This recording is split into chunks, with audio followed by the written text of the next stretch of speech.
Hello বন্ধুরা, good morning. আজকে হলো গিয়ে 5 জুন। তো আজকে আমার মেয়ের জন্মদিন। তো আমরা গেছিলাম একটা মন্দিরে পুজো দিতে সকালবেলা।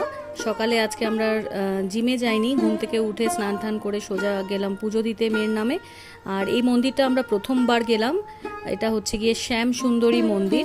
তোমরা হয়তো অনেকেই জানো, এটা ইউটিউবে প্রচুর ভাইরাল।